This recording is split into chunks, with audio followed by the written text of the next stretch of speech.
disso. E eu sempre fui um cara muito envolvido com coisas sociais desde cedo na minha vida. Não com música, né? Sim. Assim como eu mudei para o Rio, comecei a dar aula de inglês na favela, eu sempre tive desde muito cedo essa coisa do social, uma coisa que foi por mim, assim, eu escolhi fazer. Da minha vida, inclusive, a arte. Né? Também, da minha família, só tem eu. Da minha bisavó, que eu não conhecia, ela foi a primeira soprano municipal. Olha! Darcila Lalu. Como é que é o nome dela? Darcila Lalu. Ela foi a primeira, ela fez a Madame Butterfly aqui no municipal, ela foi a primeira butterfly a se matar sem o biombo. Olha, eu não conhecia. Enfim, outro capítulo. Darcila, depois você pesquisa. E o ex-marido dela foi o primeiro brasileiro a fazer filme em Hollywood, em 1910. Se você entrar no IMDb, tem lá, Antônio Rolando, meu bisavô. Acho que eles estavam ali, né? Nos preparando já, chegar. Só o DNA que você tá lá. Não, eles se separaram, cara, porque ele tinha esse sonho. Ele era amazonense, veio pro Rio, conheceu ela, mas ele sempre quis ser artista. Pegou e abandonou ela em 1920. E ela tendo que sustentar os filhos da artista, que naquela época era... Nossa! Era prostituta. Literalmente. E ela tava nem aí, usava calça, ia pro trabalho, e sustentava a família e tal. E eu acho que essa coisa da arte veio desses...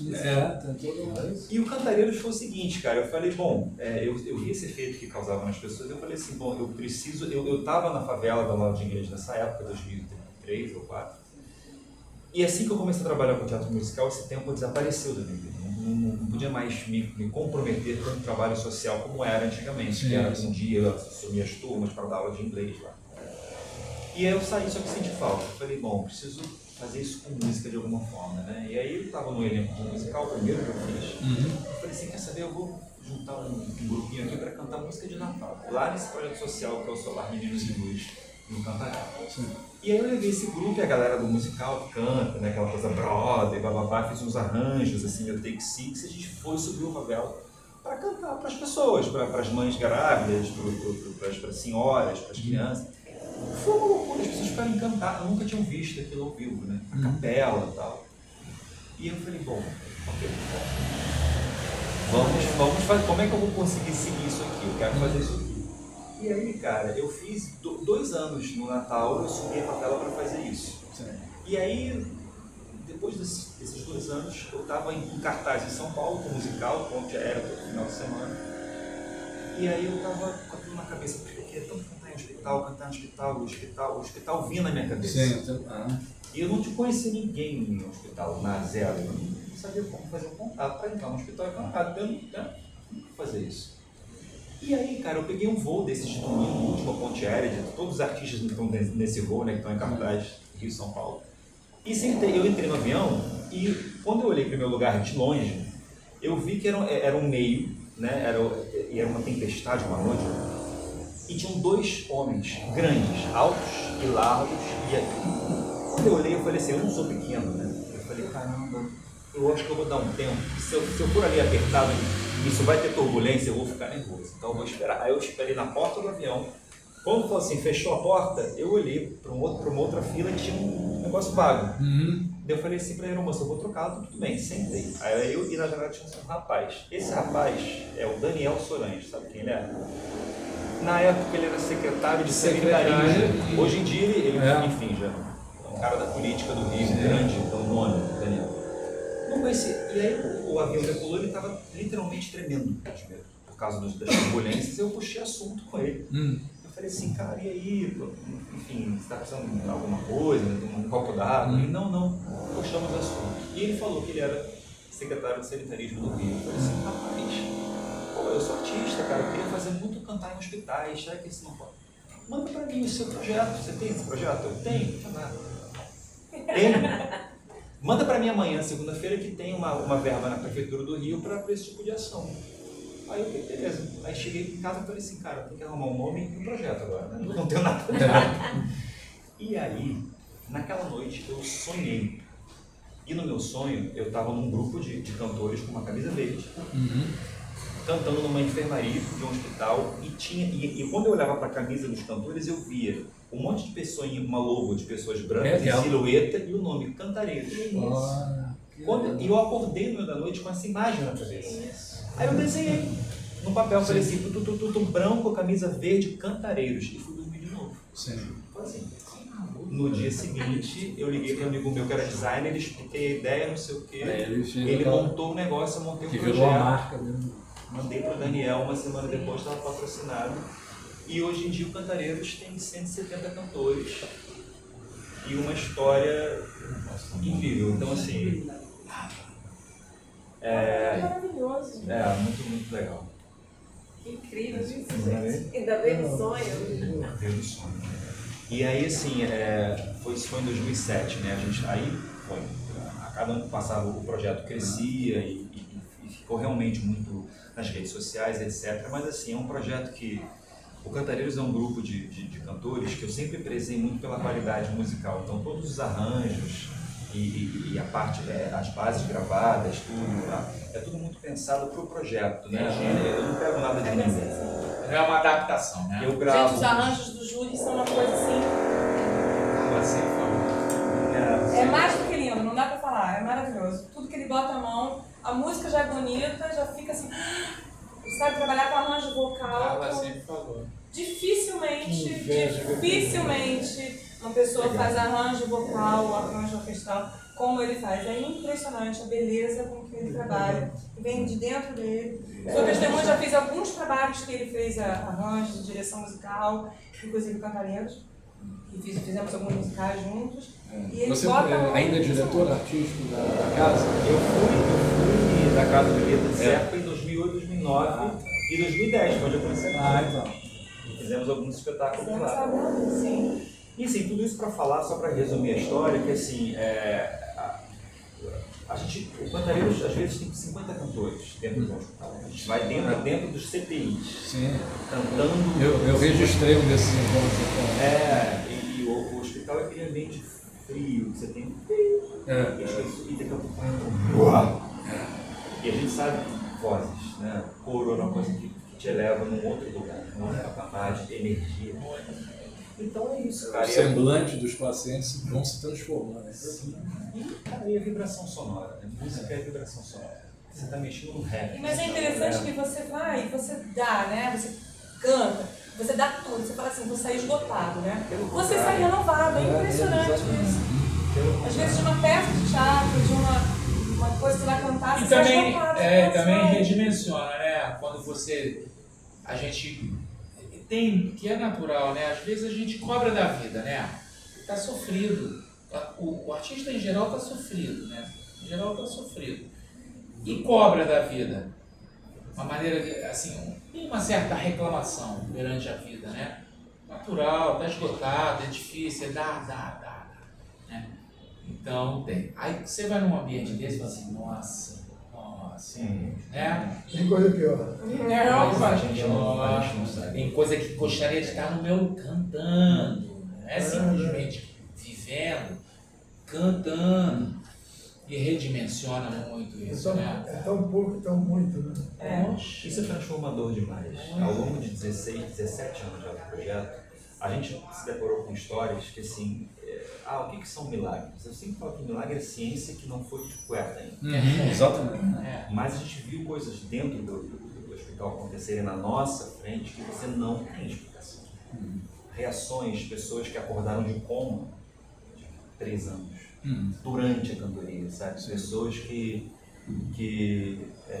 faleceram, a gente estava cantando num corredor, daqui a pouco você encara assim, minha mãe acabou de falecer, ela estava sofrendo, quando vocês começaram a cantar, ela abriu um sorriso, e foi o último suspiro. A gente não estava nem no quarto da pessoa, a gente estava lá.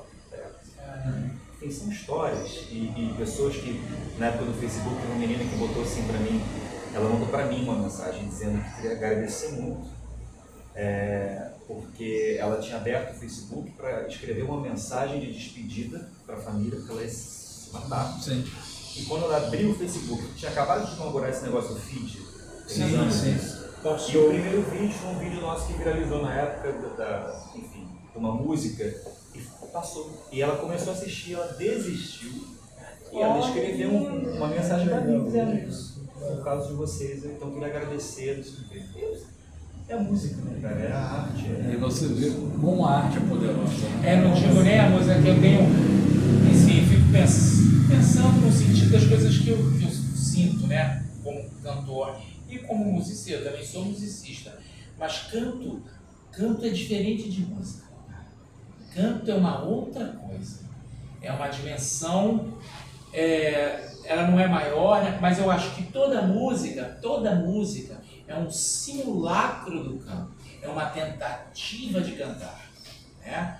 E o canto é a conexão direta com essa energia música que a gente chama de música, né?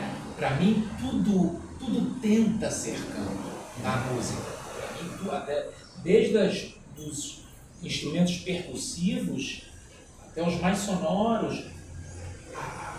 Inclusive, existe uma expressão entre os músicos, e assim, como o piano dele canta, né?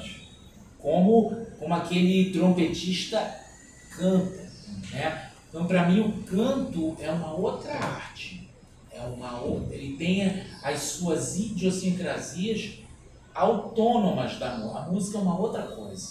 A música a meu ver, é uma elaboração.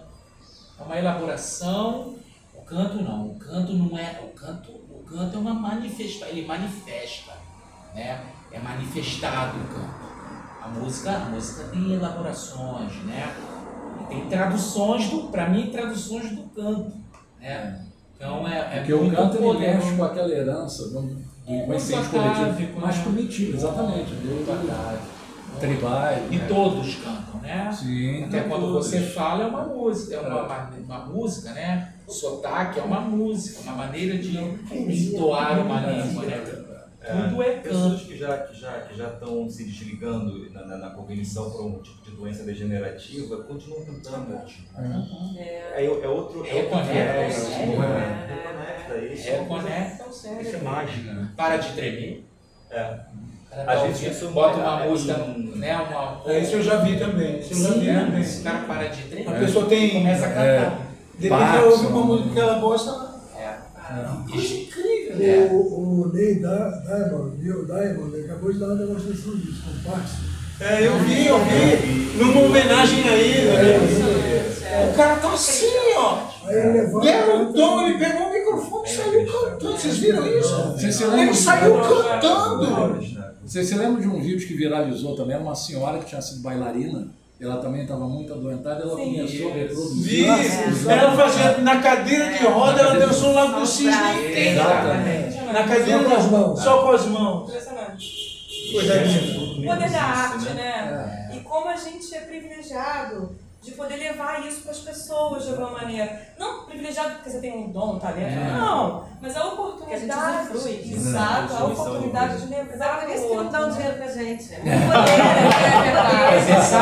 Eu sempre tive essa sensação, quando eu comecei a cantar, eu comecei a parar de trabalhar, né? Porque antes de trabalhar no direito, eu trabalhava, né? A sensação de trabalhar. Quando eu comecei a só cantar, eu não ia trabalhar, eu ia cantar.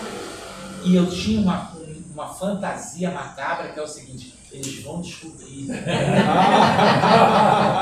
Eles vão descobrir. E eu não vou ganhar mais nada. Mas eu acredito que haja mesmo uma coisa curiosa em relação a gente, porque muita gente deve pensar: como é que essa pessoa trabalha tanto com prazer? Porque as pessoas em geral não têm muito prazer no trabalho. Associa o trabalho. Por isso que tem o tal do happy hour, que é a hora que a pessoa para de trabalhar e é o happy hour. Né? Então as pessoas ficam com. Eu imagino que com uma espécie de uma raivazinha. Como é que essa pessoa pode trabalhar tanto e se divertir? Tem alguma coisa errada nisso. Vai trabalhar fim de semana, né? Você trabalha fim de semana todo, você. Gente, a nossa vida é essa. Não tem essa ideia de chegar sexta-feira, sextou. O sextou do artista é diferente, né, cara? O sextou tá muito chato. Segunda-feira. Talvez.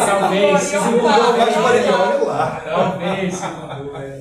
E uma coisa muito legal, você estava falando dessa coisa de levar esse acolhimento, né, para as pessoas que estão. E não é a primeira vez que você namora com temas natalinos, né? Você já fez. E agora você, inclusive, está preparando um espetáculo Fascinante Natal. Fascinante. Que eu acredito que vai atenuar a solidão de muitas pessoas, porque no fundo, é o que o Nietzsche dizia, né? na solidão o solitário devora a si mesmo, na multidão devora o inimigo. Então a solidão está com a gente, acompanha a gente. E em determinados lugares, principalmente nessas datas de final de ano, elas tocam em lugares que você, durante o ano, passa despercebido, né? E nessa hora a arte é tão fundamental. Sem dúvida. O próprio projeto do Cantareiros que a gente faz ao longo do ano, quando é em dezembro, é outra história. É verdade. As pessoas que estão acompanhando os seus doentes e tal são muito mais tocadas do que porque as pessoas estão muito sensíveis, né? Essa parte do Natal é engraçado que sempre me perseguiu na minha vida. Eu não sou uma pessoa literalmente religiosa, mas assim, tudo que é religião cai no meu colo para fazer. Sim. O Natal, já fiz muita coisa para o meio evangélico. O Guto Graçalema me chamou agora para fazer uns arranjos do disco do padre Marcelo Rossi. Enfim, então assim, essa coisa porque eu tenho um pouco eu não sei, devo ter sido uma freira, em outra encarnação, mas eu adoro, porque é isso, né? Eu acho que tem muito a ver com a devoção, dizia. na verdade. A devoção você tem pela música, isso é um espírito religioso, né? A maneira como você sentido da religiosidade, exatamente. Você tem um sentido religioso, não necessariamente nesse aspecto aí, mas tem, claramente, tem uma devoção, né? É um ministro, é um sacerdote da música, né? Total. Esse espetáculo, ele vai... Isso é uma ideia entre amigos, né? Sim. É uma Fascinante Natal por causa do Fascinante Gertrude. Você lembra desse Sim, espetáculo? lembro. Tempo atrás, e a gente juntou a galera na Lua, Sabrina, eu, Fabrício, para fazer uma coisa de Natal nesse lugar, assim. Amigos, sem patrocínio, como a gente pensar. Isso. Agora, E daqui a pouquinho a gente vai falar também de um projeto que eu acompanhei no teu Instagram, lá na África. Sim. Muito emocionante, que eu acho que todo mundo vai curtir muito conhecer aqui. Página virada de livro de vida. Legal. Letícia, a gente parou ali quando o papel que te projetou muito na teledramaturgia foi a Avenida Brasil. Você já tinha feito Minha Nada Mole Vida, em que você dividiu o protagonismo ali com o Luiz Fernando Guimarães, né, rendendo episódios incríveis, né, na memória do público. Mas, realmente, essa história da Avenida Brasil, eu queria que você dividisse com a gente, porque parecia que aquele papel estava guardado para você. Fala um pouquinho disso. Na verdade, eu entrei por teste, não conhecia ninguém. É o famoso portal se abriu, né? Aí o produtor de elenco me ligou para fazer um teste em São Paulo, sendo que eu tinha que pagar minha passagem aérea 2 dias depois do telefonema. Liga na terça para ir na quinta e estrear uma peça aqui na sexta. Um projeto meu de uma outra peça argentina que eu tinha traduzido. E eu falei, cara, eu estreio no dia seguinte. O papel bom, no núcleo principal da novela das 9, já tem alguém da patota, do normal também. As pessoas escrevem pensando em alguém, o diretor tem seus gostos, né? Tem certeza? Porque assim, é um investimento e não vai, eu tô com o feeling que é pra você, mas por que em São Paulo? Não, porque eu já testei uma leva de atrizes no Rio, a gente não tá encontrando, eu acho que é você. E enfim, vou testar uma leva de atrizes em São Paulo, quero que você vá. Eu falei, tá bom, aí de um dia pro outro, a passagem foi R$1.000, não esqueço isso.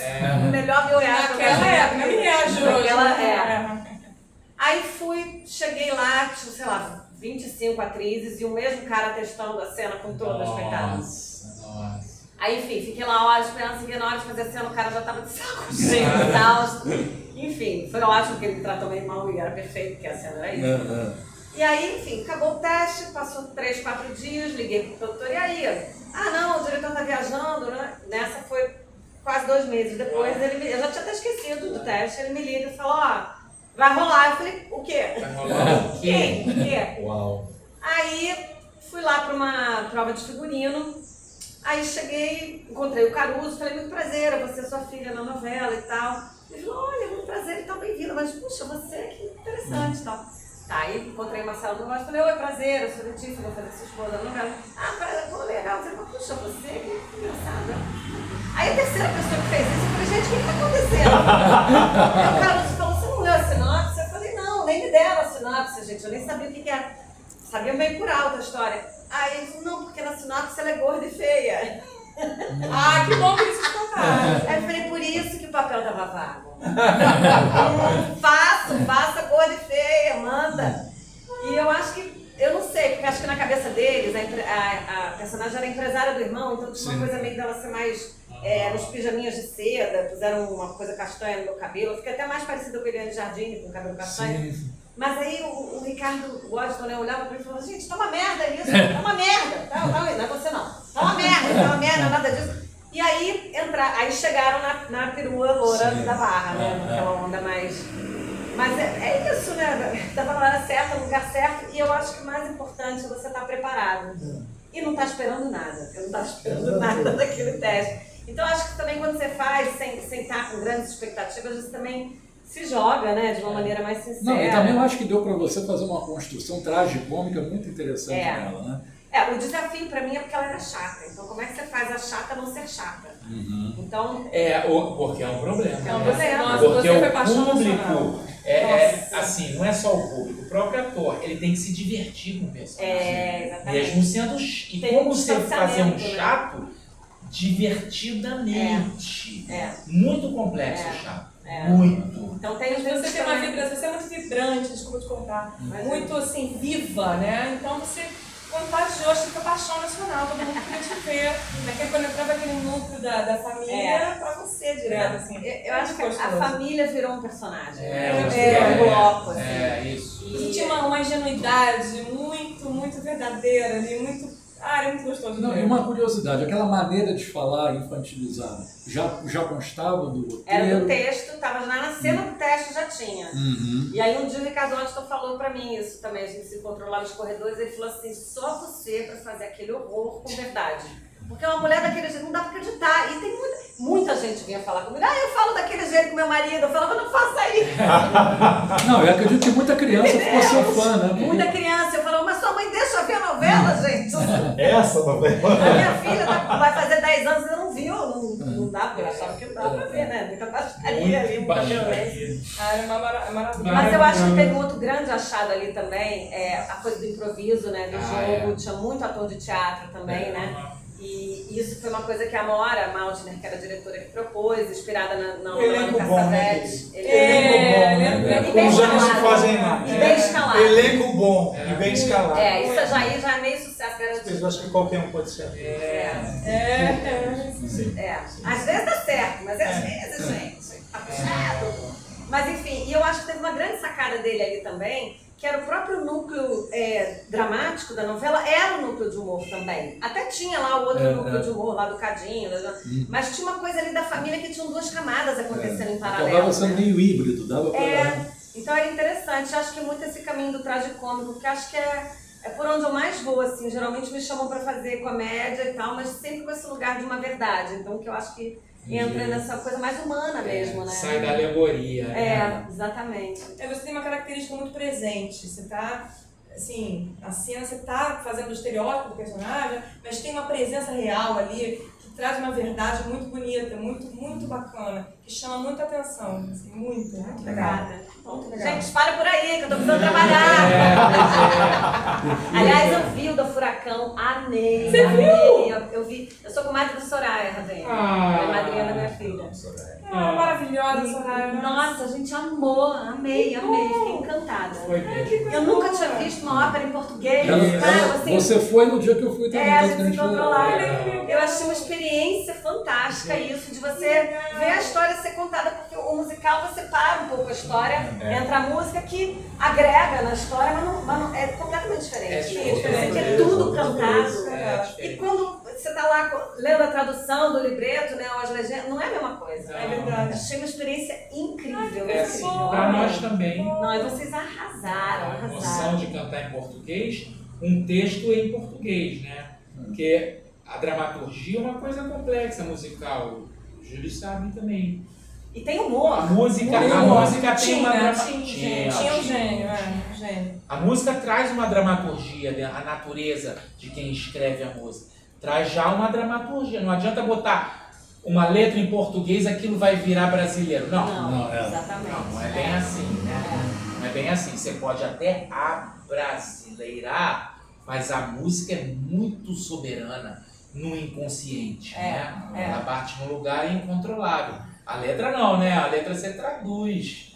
Você lida com os sotaques. E você está sempre traduzindo, né? A música não, né? A música bate no lugar. Isso que você falou incontrolável é um termo muito interessante para música. É incontrolável. Você responde sem controle. Sem controle. É involuntário, você não responde da música. Voluntário, não adianta. Isso é uma coisa fantástica também de trazer umas coisas assim, umas palavras. Era o boteco da fulana. E era real. Como é que era o nome? Mocó da Iaiá. O Mocó da Iaiá. Gente, Mocó da Iaiá num registro livre é genial, gente. É uma delícia, cara. Muito bom. E os lugares são todos reais. Quando a gente fez em Minas, em Belo Horizonte, as pessoas tinham surtos. Em Minas eu fiquei apavorada, gente. Minas apavorada, porque a terra da Ilha do Furacão, né? Sim. E ele vai citando os lugares, né? E são todos reais. E os personagens são reais. Legal. Com os nomes mesmo. Então, muita gente reconhecia e muitos... A Rua Guaipurus, ainda existe prostituição na Rua Guaipurus. Então, não só as antigas gerações, mas as novas também conhecem a Rua Guaipurus. Uma identidade, né? Pô, é maravilhoso, né? Fica muito pertencido aquilo, né?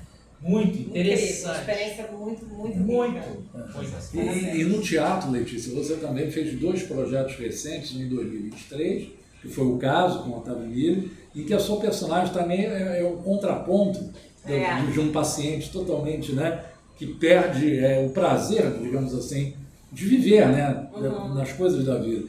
E como esse humor ácido, você lida bem com essa questão do humor ácido.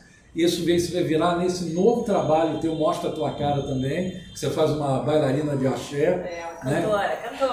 Cantora, desculpa. Uma cantora de axé que dizem que teve um caso até com o presidente, porque a história toda se passa na época do governo Collor. É, né? o dia do assassinato do Paulo César Farias. Que maravilha. A gente encerrou ontem, vamos ver se a gente consegue voltar, que a gente também fez sem patrocínio. Mas é isso, são 4 personagens relatando como que aquele período louquérrimo, gente, nenhum roteirista seria capaz. De supositório de cocaína, casa da Dinda, broche de sou fiscal do Sarney, gente, isso tudo é real. Parecia um cenário de rock santeiro. Governo de direita confiscando a poupança de todo mundo, que era que dizer que os comunistas iam fazer. Gente, loucura, uma loucura. E a outra matando o PC por paixão, né, gente? Por paixão. Cara, é uma loucura. E aí são esses 4 personagens relatando como que esse momento atravessou a vida deles. É um texto brilhante do Rogério Correia. Mas o que você tinha perguntado? Não, isso mesmo, essas 2 personagens, como é que você viu a construção dessas 2 personagens, que permite você, digamos assim, navegar entre esse lado mais trágico, e também com cômico, né? Há um drama por trás daquilo. O Caso é um texto de uma comédia francesa, né? Sim. Outro lugar, super verborrágico, né? E ali eu faço quase que uma escada ali pro Otávio. Acho que o texto, na forma dele, ele realmente é uma escada. Mas aí a gente foi jogando e foi ganhando espaço ali para também poder sobressair um pouco desse lugar, né? Mas tem uma coisa de ser uma comédia inteligente também, né? Um texto inteligente tem um golpe, tem uma reviravolta que é super interessante. É o mesmo autor que escreveu aquela peça do Caruso, aquele solo do Caruso, o escândalo do senhor... gente, esqueci. Esqueci o nome. Jacques Mogenot, o autor. Já o Mostra a Tua Cara, não, é uma bagaceira. Que também foi direção do Fernando Filber. O Caso. O Mostra a Tua Cara do Isaac Bernardo. E o escândalo do Filber também, E já o Mostra a Tua Cara, não, uma bagaceira, né? A personagem é praticamente um bufão, né? Porque, enfim. Mas tem essa... E aí é uma delícia isso também, você poder fazer um humor um pouco mais sofisticado, mais chique, e fazer o outro mais arrastaquera, né? Mas é uma delícia, nossa, é muito bom. Beleza. José, eu queria que você falasse um pouquinho pra gente. Nesse livro você relata, você passou por episódios icônicos da história da teledramaturgia, fechamento da TV Tupi, em que você... Eu sou bom de fechar a TV. O episódio que você conta aqui é ótimo. Fechei a manchete. Em que você entra, você é chamado para uma novela que a Tupi faltava 20 capítulos para terminar, não foi terminada. Essa novela fazia um sucesso incrível. Como Salvar Seu Casamento. Você não era nascido. 79. A novela se chamava Como Salvar Meu Casamento. Meu Casamento. Era uma novela incrível, com um elenco descomunal, era só gente fera. E a Tupi já estava meio claudicante, mas a novela começou a fazer muito. Mas a Tupi em São Paulo ou no Rio? A Tupi em São Paulo, em São Paulo. Que é a original, a primeirona é a Tupi de São Paulo, que produzia as novelas e tudo. Eu tinha 19, 21 anos. Eu tinha 20. Era a minha primeira novela, eu estava feliz da vida. Já tinha feito muito telecurso, mas era... Então eu estava animado, muito de gente famosa, personagem bom pra cacete, sem teste. Sem teste? Me convidado, fui e tal. E nós começamos a gravar, e a novela começou a fazer muito sucesso, emparelhava com uma da Globo que estava tendo uns problemas. Então, elas davam o mesmo ibope, as duas, o que era, naquela época, o fim do mundo. O fim do mundo para mim. Eu não sei se foi, eu não sei se foi a época do Espelho Mágico, não foi não? Não sei que não porque o Léo Salamuniz era um grande autor, mas tinha algumas novelas dele que... eu fiz uma que deu muito errado também. Mas emparelhava, então fazia muito sucesso. Só que a gente já estava meio caminhando para o final e a gente começou a não receber. A novela começou a ser chamada de Como Salvar Meu Pagamento. E a gente ia gravar, mas de vez em quando parava um dia para fazer uma greve, ia gravar e parava outro dia para fazer uma greve. E gravava, faltando uns 20 capítulos para acabar. A novela simplesmente saiu do ar. Meu Deus. Não salvou o casamento. Não a novela. A emissora saiu do ar. E nós, até hoje, 45 anos depois, as pessoas me falam, como é que ia acabar? Como é que ia acabar? Eu falo assim, bicho, eu não sei, porque nós chegamos a receber, a novela não acabou. Quem escreveu essa novela? Essa novela era Carlos Lombardi, estava começando a escrever o Lombardi, mas a autora principal era chamava Edi Lima. Ela era boa de novela. Mas o problema não era a novela, era a emissora. Não, vai saber se ainda dá pra no final. A novela ia muito bem, mas acabou, esse foi o caso. A Manchete fechei também, a Manchete. Então, mas isso estimulou você a ter contato com grandes nomes, que apesar de terem sido obrigados a fechar, saírem de onde estavam. Por exemplo, Walter Avancini, o seu primeiro contato foi na Tupi. Foi na Tupi. Foi tão engraçado como eu entrei na televisão que uma amiga minha que já morreu, coitado, falou assim, José, leva o teu material que eles estão escalando uma novela. Eu falei, legal. Qual era o material em 79? Foto. Uma folha de papel com o meu currículo, que eu escrevi em letra grande para caber, e uma foto. Eu desci, me falou que era 7º andar, mas eu desci errado. Desci no 6º andar. Botei o papel na mão, vinha vindo um senhor, que eu não sabia quem era, e falou, onde é que é a sala do Avancini? Eu falei, o que você quer? Eu queria mostrar a minha foto. O cara pegou a foto da minha mão e saiu andando. Não era. E saiu andando na frente e sentou na mesa dele. Eu fui atrás para pegar a minha foto. Ele virou a foto assim pro o assistente dele que estava atrás e falou assim, aí, ó, tesãozinho, hein? Eu fui ficando puto. Lembrando da conversa do seu pai. Fui ficando puto. Ele começou a gozar da minha cara, na hora que eu peguei a foto para ir embora assim, falou, pera aí, garoto, deixa que eu levo para o Avancini, não dá de cima. Era o Abujan. Era o Abujan. O meu contato com o Abujan, que depois virou a coisa mais adorável. Ele é muito gozador, mas eu não conhecia. Eu não conhecia. Famosíssimo Abujan, famosíssimo. Ele falou, deixa que eu levo. Uma semana depois, o Avancini quer falar com você. Olha só. Eu já estava meio decadente, era uma sala gigante assim. E nem olhou para minha cara. Uma sala gigante assim. Ele abaixado estava, abaixado ficou. E falou assim, anda. Eu andei para lá, andei para cá. Ele falou, fala. Eu falei, meu nome é José. Ele falou, não, tá bom. Vem cá.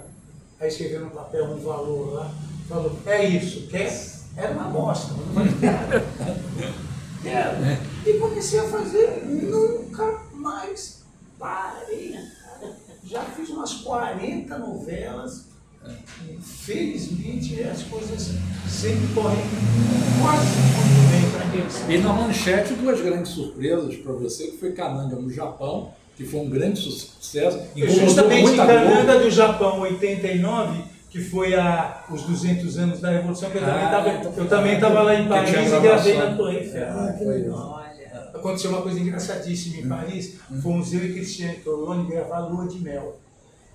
E a Manchete gostava da gente pelado, aquelas coisas. E era bem pelado mesmo. O Adolfo Bloch estava lá, depois levou a gente para jantar no Lago Polo. Uau! Foi foda, putz, que fechou, né? Alimente os animais. O dinheiro vai. Aí, estávamos gravando na suíte do Adolfo Bloch, no Hotel Intercontinental. Puta do hotel! Nos 200 anos. Nos 200 anos da Revolução Francesa. Da janela, aqueles telhados de Paris, eu e Cristiane pelado na cama. E grava pelado. Estresse esse trabalho. Grava pelado. O Jaime Monjardim que dirigiu, ok, vamos mudar a luz. Aí você sai, né? Para mudar a luz, depois voltar pelado. Aí alguém dá um roupão para você. Eu estava saindo do quarto. Nuzinho. Bem mais bonitinho do que hoje, né? Na hora que eu ia fechar o roupão, você olha para fora, está minha irmã e minha tia. E eu, nu! Mentira. E tinha uma prima que eu também não conhecia. Eles estavam na Suíça, quando minha irmã soube que eu estaria gravando em Paris. Eles saíram e foram lá. Não sei como ele entrou, mas eu estava assim, ó. Na hora que eu ia pôr, minha tia me viu. Ela era muito, graças a Deus, ela era muito engraçada, ela rachou de rir. Não, e o primeiro contato da sua prima, ela o conheceu biblicamente. Biblicamente, essa minha prima que eu não conhecia, me passou a conhecer profundamente. Passou profundamente. Bonita, né? Era mulher de um primo meu. E uma outra grande surpresa afetiva para você, porque você tinha um grande carinho por ele, o senhor Adolfo Bloch, né? Que tinha uma simplicidade. Ele era de origem ucraniana, né? Ele era ucraniano, né? O senhor Adolfo Bloch era o cara, ele era muito importante, mas ele era muito, eu acho que ele guardou na essência dele aquele homem humilde que ele era quando veio da Ucrânia para cá, né? Muito rico, muito poderoso, com aquelas revistas que ditavam a ordem do Brasil, tudo acontecia através daquelas revistas, manchetes, aquelas coisas todas. Mas ali no Russell, onde era a Manchete, aquelas paredes todas de madeira, era uma coisa incrível. Obra de arte. Era uma coisa incrível aquele prédio. E a gente comia muito ali, né? E ele passava de mesa em mesa. Que interessante, né? Seu avô comer, né? Uma vez, a minha mulher estava grávida do nosso primeiro filho, ia nascer. Eu já tinha comprado, olha que bonitinho ele, eu já tinha comprado o plano de saúde para a gente ter o bebê pelo plano, mas ia nascer antes da carência. Uma vez ele parou do meu lado e falou, gostei daquela cena com a Cristiane. Ele tinha um sotaquezinho engraçado, gostei daquela cena com a Cristiane. Ele adorava as meninas. Não fazia nada, mas ele tinha uma admiração sexual pelas meninas, claro. Mas não tinha nada, era só um desejo platônico. Ele falou assim, ele falou assim, minha filha vai nascer, meu plano está na carência. Ele falou, que plano? Era Bradesco, não sei. Ele falou assim, me dá um plano. 2 dias depois, estava liberado. Interessante. Eu não sei que porra que ele fez. Conhecia muita gente. Né? Ele deve ter ligado para o plano e falou assim, escuta aqui, você não vai liberar o cara que tem plano, falta 3, 4 meses. Ele liberou o plano. Sensacional. Ele era muito legal. Outra novela muito interessante que eu fiz lá foi Ana Raiz e a Trovão. Maravilhosa. Essa novela não teve uma cena de estúdio. Nenhuma cena de estúdio. Era tudo na rua e itinerante, viajando pelo Brasil inteiro. Ficamos 1 ano viajando pelo Brasil inteiro. Equipe e elenco. A gente teve cidade que a gente fechou a cidade. As pessoas se mudavam para a casa da mãe para alugar a casa para a gente. Uau! Então, a Micaela Góes fazia. Era do meu grupo do balé. Era garotinha, ela era bem menina naquela época, exatamente. E ela é uma que foi para Stuttgart depois, aí depois na Valência. Uau, para Stuttgart? Dançar, ela era maravilhosa. Era brasileira lá, né? É a Marcedeira. A Márcia, E José, entre tantas peças de sucesso que você fez, trabalhou já com Miguel Falabella, trabalhou A Casa da Gávea, você fez Inimigo do Povo, que foi um grande sucesso também com Paulo Bede, né? Você fez uma peça de estrondoso sucesso que voltou agora esse ano, você e Cissa Guimarães, viajando o Brasil inteiro, com Doidas e Santas. Queria que você falasse um pouquinho para a gente de Doidas e Santas, se foi o teu primeiro contato com a Cissa ou não, se você já conhecia. Não, conheci, mas não era amigo dela, não. Sim. Nos tornamos irmãos. E desse projeto tão bonito que foi, inclusive estava entrevistando você no dia do lançamento do teu livro, você está, olha, brevemente, nos palcos, Pormenor de Ausência, em que você faz o Guimarães Rosa nos últimos anos da vida dele. Queria que você dividisse um pouquinho com a gente. Pois é, o Doidas e Santas é uma adaptação do livro da Marta Medeiros, homônimo, que se chama Doidas e Santas. Os problemas das mulheres, a mulher de 50 anos que é muito bem sucedida, ganha seu próprio dinheiro, é independente, tem um casamento longo com um cara que também é legal, mas falta aquela coisa que mulher gosta muito. A relação, o estudo, a relação. BR. Eu sou casada há 43 anos, eu sei bem o que é isso. Não sabe, não desconversa. Isso. Não fala. Isso. Diz que me ama, diz que me ama. Então, a peça é uma adaptação feita pela Regina desse livro, que ela enxertou algumas outras coisas, e nós começamos a ensaiar, um projeto da Cissa Guimarães, que ela queria fazer uma peça discutindo esse assunto, e nós estreamos no pequeno teatro do Leblon, que tinha 150 lugares ali, porque a gente não sabia, agora não existe mais nenhum dos três, que a gente não sabia o que ia acontecer. E a peça começou a encher, a gente fazia uma sessão, como o teatro era pequeno, tinha que fazer duas, e começou a encher, desde o primeiro mês, estivemos em 2010, nós encerramos há 2 semanas a 6ª turnê pelo Brasil, lotado, todos os espetáculos, o tempo inteiro. Às vezes eu chego num teatro em algum lugar e falo assim, nossa, acho que eu nunca estive aqui. O cara fala, José, só com essa peça você já veio 3 vezes. Nós só paramos na pandemia, mas a peça continua enchendo, continua lotando. As pessoas continuam gostando, as pessoas riem muito e se emocionam muito com o espetáculo. E a gente devem voltar, né? Que é uma coisa. Essa ia ser a última. Mas nós já estamos fazendo a última. Eu digo o público. Volta! O público volta. Porque na ópera é normal. Tem gente que assiste. Vai uma vez, vai na mesa. Tem gente que assiste 3. Mas no teatro não é normal, né? Não é. Uma vez. Não é não, a pessoa volta. As pessoas me lembro que quando eu entrevistei você, estava uma temporada no Vanucci, Teatro Vanucci. Isso. Nossa, mas a Nossa, depois de um ano nesse teatro. Eu não me esqueço. Nós resolvemos mudar para o Vanucci, que era, acho que 3 vezes mais capacidade. E ficamos 2 anos no Vanucci. Nós ficamos mais 2 anos no Vanucci. E depois viajamos, depois fomos para São Paulo, depois outra turnê nacional, e voltamos, outra turnê nacional, e voltamos.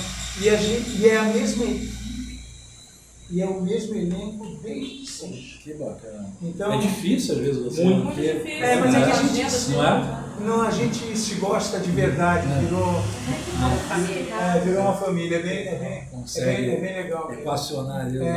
E ele ganha-se um pouco de dinheiro também. Isso ajuda muito aqui. Não faz mal para ninguém, né? Temos um bom patrocínio. O Natal, então, é melhor ainda. Nossa Senhora, é isso aí. E Pormenor de Ausência, né? Pormenor de Ausência faz parte de um presente que eu me dei. Em 2022 eu completei 50 anos de carreira. Eu achei legal, sabe? Achei muito legal fazer isso. E conseguir trabalhar por 50 anos. É muito legal. É muito estrado. Aí eu falei, vou fazer um monólogo. Nunca fiz um monólogo. Aí comecei a procurar com o Neco, que é um diretor e um querido amigo meu, 40 anos. E falei, Neco, o que você acha disso? E esse, o que você acha? Esse outro. Onde ele falou, e você, o que você acha disso?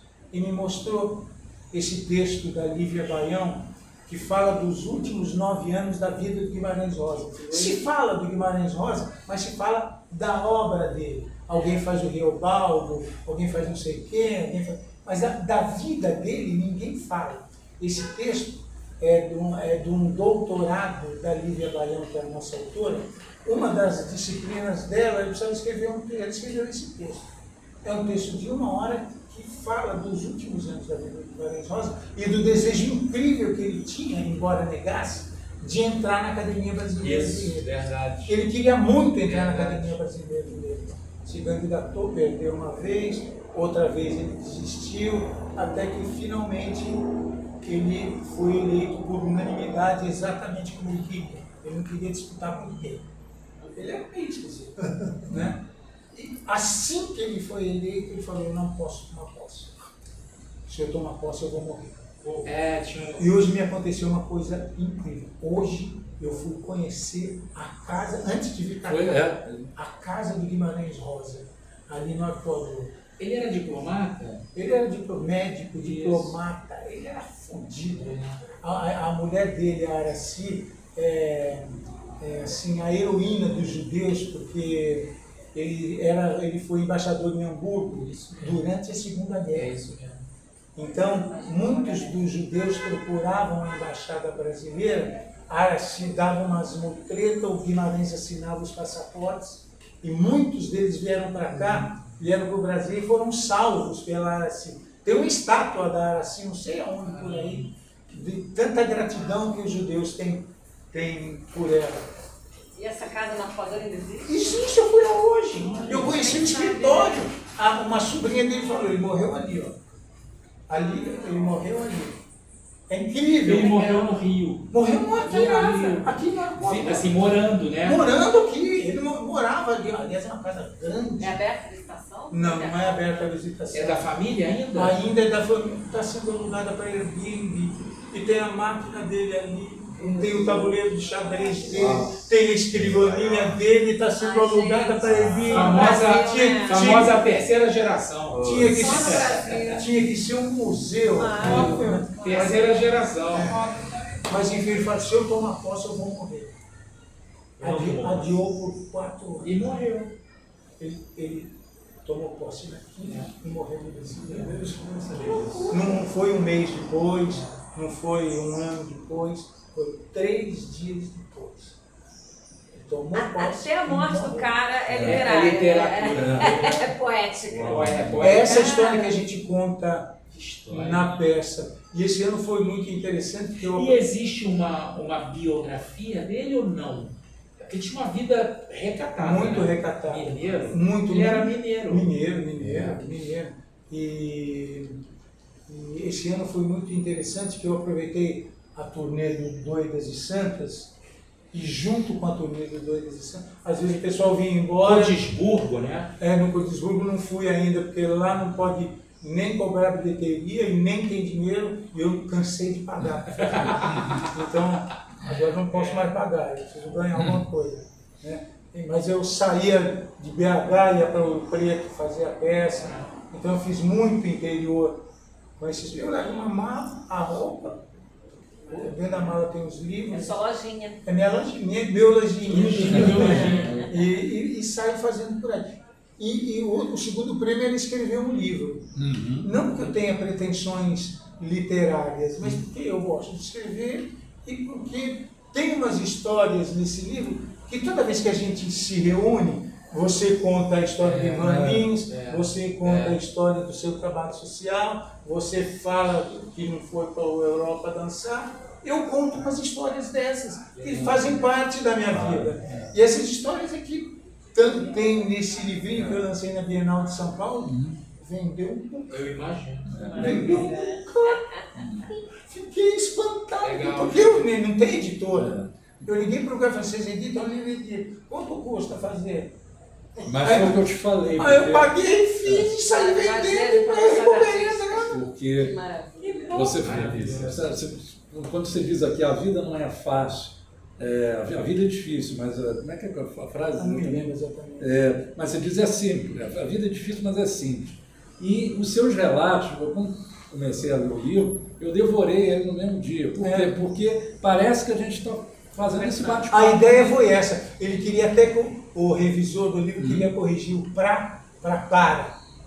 Eu falei, não, é para. Tem que ser escrito para.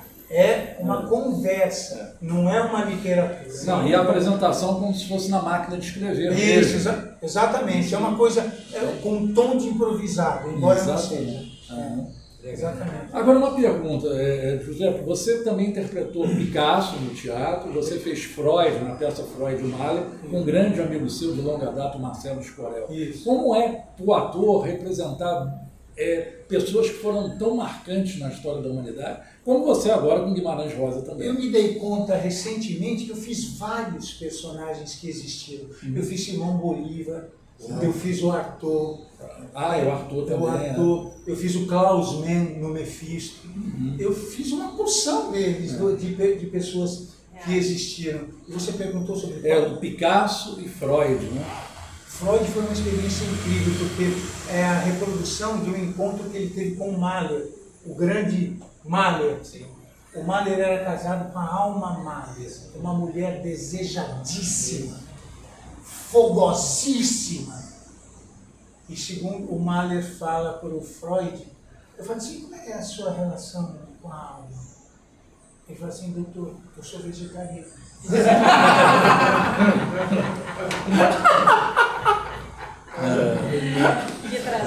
Mas ele amava ela profundamente. E ele queria muito manter o casamento, que ela falava assim, ou você se trata ou nós vamos separar. E ela estava para uma aqui, ela gostava dele, mas ela falou, ou você se trata ou nós vamos separar. E ele não queria separar. E houve um encontro real de 4 horas na rua. Na rua?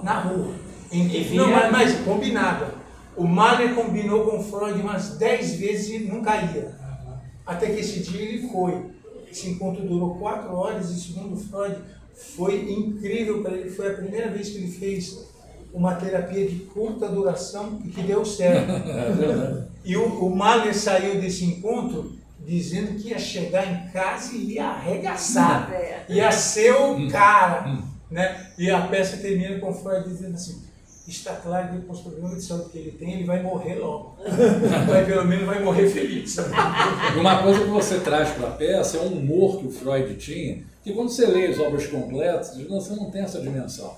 É só quando você vai na correspondência completa que você... O Freud era tão louco, ele tinha irmãos, mas não sei se a família dele descobriu alguma coisa de especial nele desde criança. A irmã dele adorava tocar piano.